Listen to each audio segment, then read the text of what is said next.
Hello everybody. First of all, welcome to joining this session. There are 8 parallel sessions and all of them are amazing. So it's a pleasure to see you. So today I'm going to talk about connecting the APIs and without the coding skills actually. In my background, I was a dropout student in computer science. That's why I have semi-technical skills. That's the reason why I'm focusing on the stuff like this and then helping people to using with the technical stuff in better way without having a CS degree. So let's start with a question, but she answered this. Here is Istanbul, my hometown. I'm just living here, but my career is getting changed day to day. We are going to open an office in London and traveling a lot. First of all, let me introduce myself. My name is Yigit Konur. I'm 26 years old, a technical marketer, and doing SEO since 2006-07. And I was 17 years old and pretty younger than today. So I'm also traveling a lot because of speaking at several different conferences around the world. So I'm also just married and I'm not traveling alone anymore. So yeah, she's here. I'm also one of the judges of European Search Awards and the United States Search Awards as well. And then I'm going to the conferences and blogging over there, and then going to the after parties and drinking bourbon.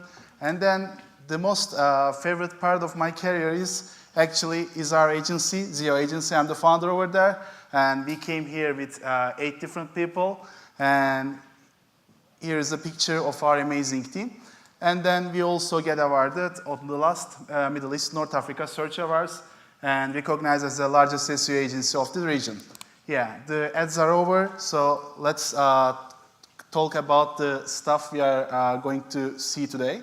And the last thing, we have office in Istanbul and the capital city of Turkey, Ankara. And in the few weeks, we will also open the London office.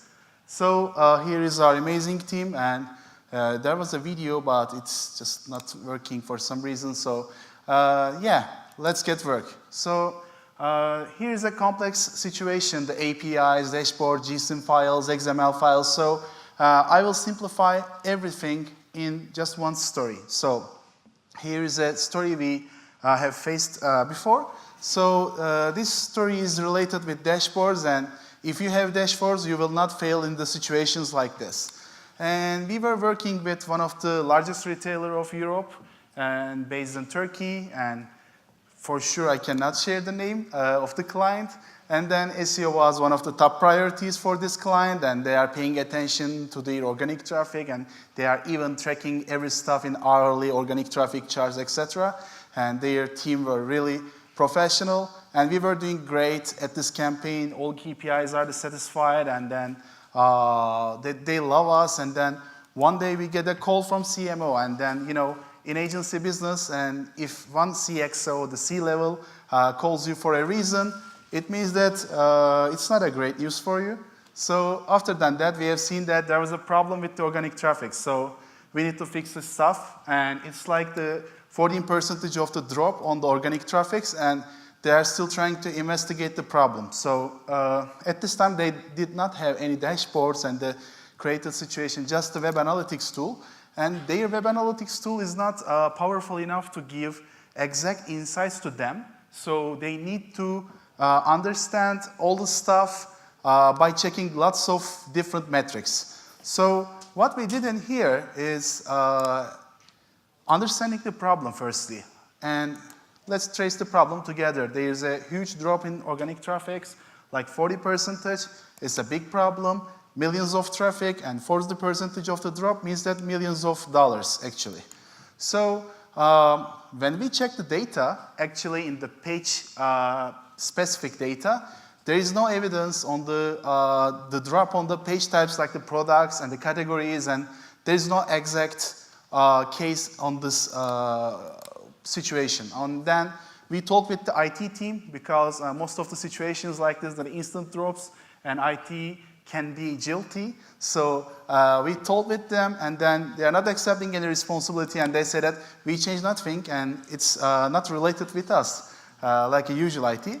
So after that, we think that the possible reasons maybe we penalized for some manual algorithm penalty, and we check the Search Console and see that there is not a problem. Okay, and maybe it might be an algorithmic penalty.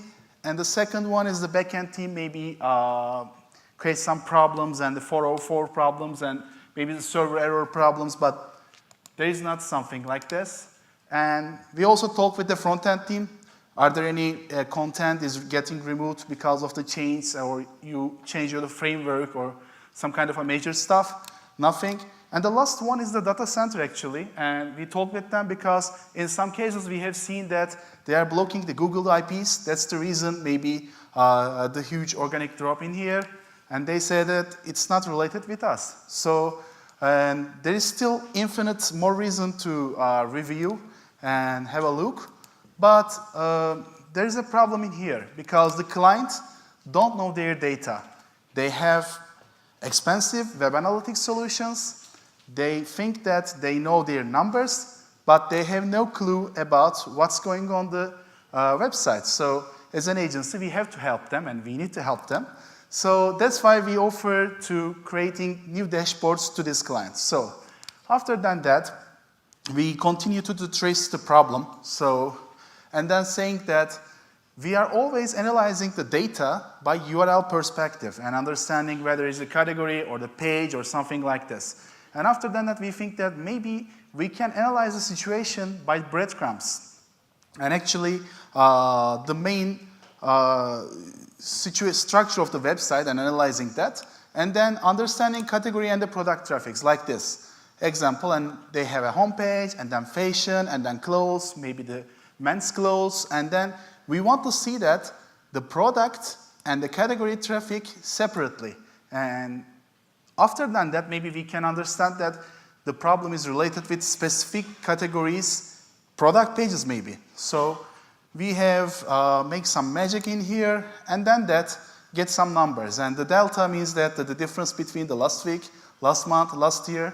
And then what we see in here, the product traffic is totally like the 20K, but the difference is not that much big, and the last month and the last year as well. But the category traffic is so high actually for the some categories. And there is nothing related with seasonality. Actually, when we are talking about fashion, it might be related with seasonality as well. If you want to check the Search Console, it's just coming from 2 days back.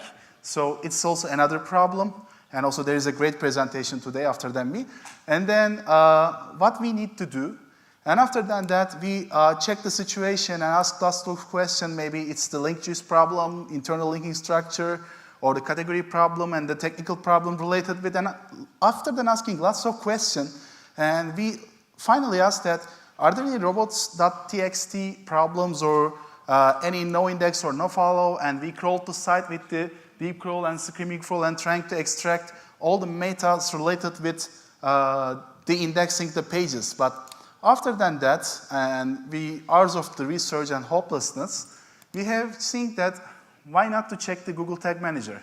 And actually, when we check the Tag Manager, we have seen that somebody, and we still don't know who is it, and the IT takes responsibility over there, injecting some no index and no follow tags on the specific categories and the product pages. Which means that if you are just doing the view source on the Chrome, you cannot see this injected code because it's just rendering by the JavaScript. But the Google is rendering JavaScript these days, and then they are not indexing anymore. But they are the top product pages and top category pages, and then after losing their index, their traffic is getting dropped. And it's some kind of a problem inside of the organization, I think. And somebody has a smart idea to broke all the stuff, and it works well. But we fixed the problem in just a few hours later that. But what we learned over there is understanding data from all aspects is really important, and this case helps us to creating dashboards for all of our clients. So also you should create your dashboards as well, because you have lots of reasons, and understanding big picture helps you a lot to create a new strategy and understand metrics better. So you can also save hours instead of going to the one tool to the another one, and it's time wasting. And you can even set alerts to monitor all the organic traffic. If something is getting dropped, you can get a notification, and I will talk about it one by one. But most of the people think that dashboards are boring, or just they are making the things for the executives and they want to see the cool dashboards and the cool graphics like this. So, but we are approaching from a different perspective because it's a need for us. And then we traced the situation and then created our own dashboards, and then I will show you step by step how we did it. So the dashboard actually means that the data plus visualization. And here we have a dashboard. We want to creating some dashboards, and we need to start with the data.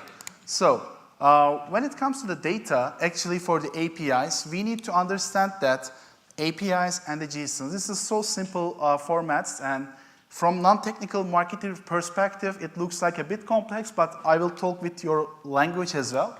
So the APIs are just like the communication style for the devices to the devices. Actually, maybe the web server of the deep crawl wants to connect with my Google Sheets. So they need to communicate over the APIs. Or even if I want to connect the deep crawl with my mobile phone, maybe I can use the internal APIs to do this stuff. And it's like the mouth of the devices, and it's like a language of the devices. Actually, I'm giving an example from our nightlife. And if you are going to the bar and then saying that, hey, bartender, can you please give me one beer? It's like a GET request on the API. And you can understand this by the better way. And if you want to give something to the bartender, like the tip, it's like a POST request. And generally, we are using GETs and POST when it comes to API traffic. So you want to ask something, or you want to put something to the server. So we will come back to this situation later, but the bartender is here, is the URL of the server, and the one beer is your request's details. So, and the other perspective is the JSON as well. JSON is a grammar of this API communication generally, and there is also another grammars, but the JSON is really easy to understand. As you can see in here, there is a users table, and then the first name, last name, first name, last name, and when they join to the company, it's the JSON. It's like the structured text of the something, and so you can just check the JSON in here. And here's another alternative, is XML. XML is more complex, but easy to read. And as you can see in here, there's a person, its ID, the name, the start date, salary, etc. It's all written in here. So we also need to understand about the JSON. So it's really easy to get all the details when you, after then creating your first dashboard. And there's a great potential in SEO industry because most of the tools in our industry supporting the APIs. So you can connect all the stuff together, create your dashboard, or create your own technology by using them. It depends on you. I want to give an example from an SEO monitor. Actually, I want to create a dashboard to track my rankings and then doing this stuff according to this. And then I'm going to say that, hey, bartender, please give me one beer. And I'm saying that, hey, SEO monitor, please give me all my rankings between last week and today. So it's the computerish language is that the bartender is the URL and the request is here. And then there is authentication, it's another story, but I'm asking the same situation in the API language by just getting request from SEO Monitor.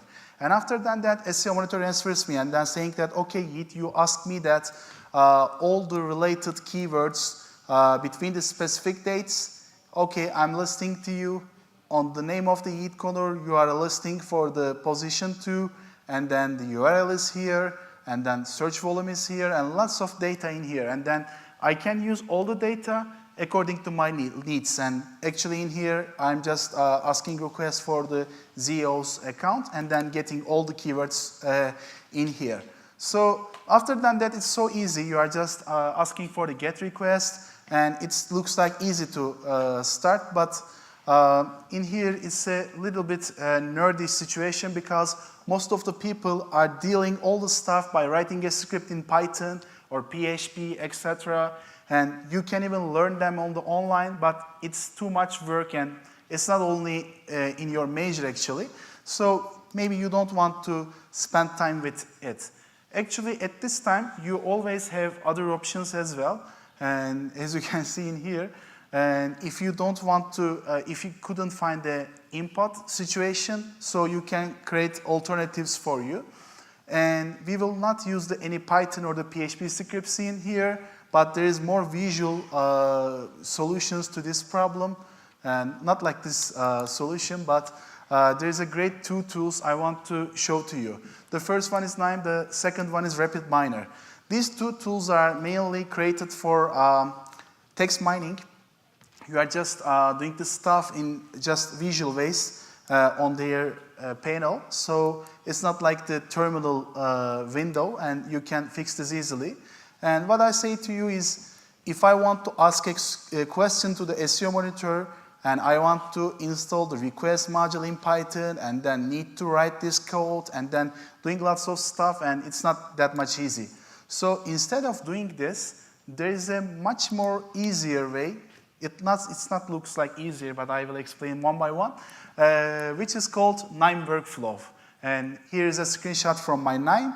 And then what I'm doing in here is sending a GET request to somewhere, and then getting this data filtered by an expat, and row filter, and filtering, and creating tag cloud, coloring them, and then creating a final product in here. And I will go one by one, but it's really easy to use. You are just drag and dropping the stuff, and then creating your own workflow. It's really easy. Okay. And then, as you can see in here, here is my URL, here is my bartender URL, and my request, and then sending the data and getting answer. And then I'm filtering also all the stuff by these filter modules. And then I'm creating the final charts, etc. And there are lots of works in here, but it's really easy when you go to the YouTube and ask for the KNIME tutorials, and just go to the KNIME TV. It will help you a lot.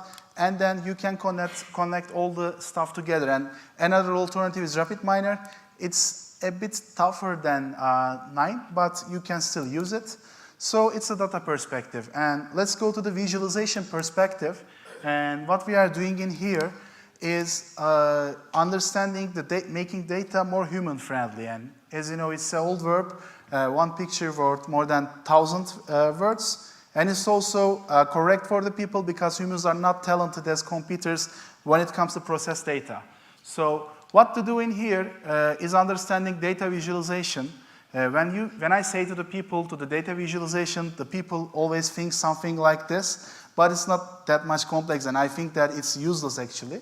But the data visualization is that. And I'm just created a JSON file for all the BrightonSEO speakers and their previous years and the last year. Actually, even this is data visualization, because we are making this data much more easier to understandable version of for the people. So doing the stuff like this is also data visualization. And as you can see in here, and instead of using the complex graphics, and even this kind of stuff is also data visualization. And the behind of this visualization, there is still simple JSON files like this one. And as you can see, some fancy versions in here, but all of them are just coming from the same input. So here's what you can do to understand visualization is changing the data structures you are working on. If you are always looking for the marketing data, you cannot understand the pure idea behind of the data visualization. That's why I can recommend to you openaddresses.io. It gives you different data to analyze, and then you can work on it. And also there is another great website, the Timeline Storyteller. It's also the Microsoft project, and they have created a timeline-based framework for data visualization. Just this table data can convert it to this data, and it's kind of a different example, but it might be beneficial for you. And another great Microsoft product is Power BI, and you can just use it, and it's free for up to 1 GB of data, and you can make lots of visualizations in here.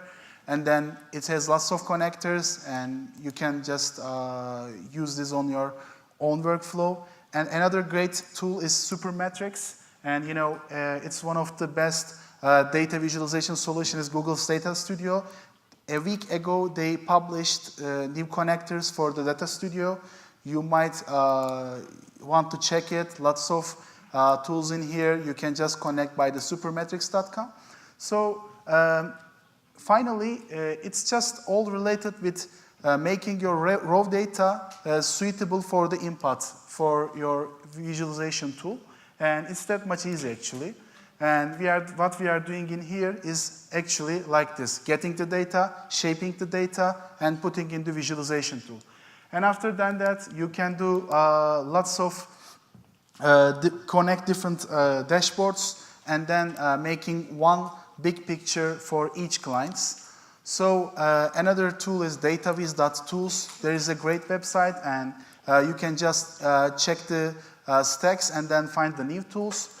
And the final thing what I'm going to show today is Clipfolio, and they have an all-in-one solution in here if you don't want to spend too much time, but it's less enjoyable because it's managing all the stuff for you and it's not so customizable. And you can also create your own charts, and then you can manipulate the data and add some logic functions by using the Clipfolio's Clip features.